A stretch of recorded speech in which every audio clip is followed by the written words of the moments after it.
श्री गणेशाय नमः। वाणी की देवी माँ सरस्वती की कृपा से आज ये वीडियो मैं आप सभी के समक्ष प्रस्तुत करने जा रही हूँ। हमारे इस चैनल कहानियों का बक्सा पर आप सभी का बहुत बहुत स्वागत है।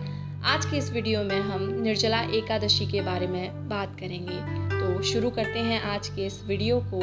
हिंदू धर्म में एकादशी तिथि का बहुत अधिक महत्व होता है। एकादशी तिथि भगवान विष्णु को अति प्रिय होती है। इस दिन विधि विधान से भगवान विष्णु की पूजा अर्चना की जाती है। हिंदू पंचांग के अनुसार हर माह में 2 बार एकादशी पड़ती है। साल में कुल 24 एकादशी पड़ती हैं। ज्येष्ठ माह के शुक्ल पक्ष में पड़ने वाली एकादशी को निर्जला एकादशी के नाम से जाना जाता है। निर्जला एकादशी का महत्व सभी एकादशियों में सबसे अधिक होता है। निर्जला एकादशी के व्रत में पानी का सेवन भी नहीं किया जाता। इस दिन जल का त्याग करना होता है। निर्जला एकादशी का व्रत रखने से साल भर की एकादशियों का व्रत फल मिल जाता है। आइए अब हम निर्जला एकादशी की पूजन विधि जान लेते हैं। सुबह जल्दी उठकर स्नान आदि से निवृत्त हो जाएं। घर के मंदिर में दीप प्रज्वलित करें। भगवान विष्णु का गंगा जल से अभिषेक करें। भगवान विष्णु को पुष्प और तुलसी दल अर्पित करें। अगर संभव हो तो इस दिन व्रत भी रखें। तत्पश्चात भगवान की आरती करें। भगवान को भोग लगाएं। इस बात का विशेष ध्यान रखें कि भगवान को सिर्फ सात्विक चीजों का भोग लगाया जाता है। भगवान विष्णु के भोग में तुलसी को जरूर शामिल करें। ऐसा माना जाता है कि बिना तुलसी के भगवान विष्णु भोजन ग्रहण नहीं करते।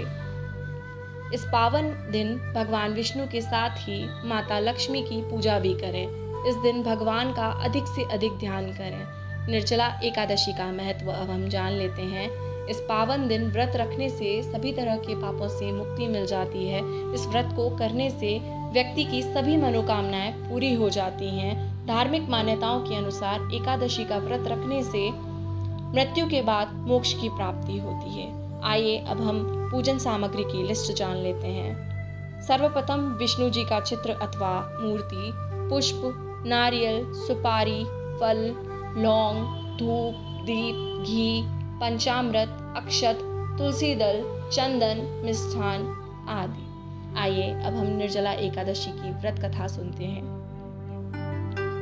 एक बार भीमसेन व्यास जी से कहने लगे कि हे पितामह, भ्राता युधिष्ठिर, माता कुंती, द्रौपदी, अर्जुन, नकुल और सहदेव आदि सभी एकादशी का व्रत करने को कहते हैं, परंतु महाराज मैं भगवान की भक्ति पूजा आदि तो कर सकता हूँ, दान भी दे सकता हूँ, किंतु भोजन के बिना नहीं रह सकता। इस पर व्यास जी कहते हैं, हे भीमसेन, यदि तुम नरक को बुरा और स्वर्ग को अच्छा समझते हो तो प्रत्येक मास की दोनों एकादशियों को अन्न मत खाया करो। इस पर भीम बोले, हे पितामह, मैं तो पहले ही कह चुका हूँ कि भूख सहन नहीं कर सकता।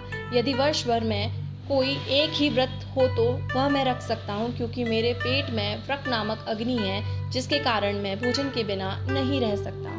भोजन करने से वह शांत रहती है, इसलिए पूरा उपवास तो क्या, मेरे लिए एक समय भी बिना भोजन के रहना कठिन है। अतः आप मुझे कोई ऐसा व्रत बताइए जो वर्ष में केवल एक बार ही करना पड़े और मुझे स्वर्ग की प्राप्ति हो जाए। इस पर श्री व्यास जी विचार कर कहने लगे कि हे पुत्र, बड़े बड़े ऋषियों ने बहुत शास्त्र आदि बनाए जिनसे बिना धन के थोड़े परिश्रम से ही स्वर्ग की प्राप्ति हो सकती है। इसी प्रकार शास्त्रों में दोनों पक्षों की एकादशी का व्रत मुक्ति के लिए रखा जाता है।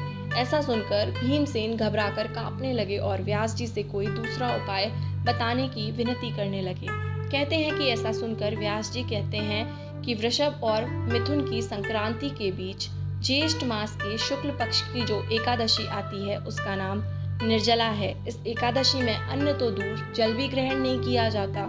तुम उस एकादशी का व्रत करो। इस एकादशी के व्रत में स्नान और आचमन के सिवा जल का प्रयोग वर्जित है। इस दिन भोजन नहीं करना चाहिए और ना ही जल ग्रहण करना चाहिए, क्योंकि भोजन करने से व्रत टूट जाता है।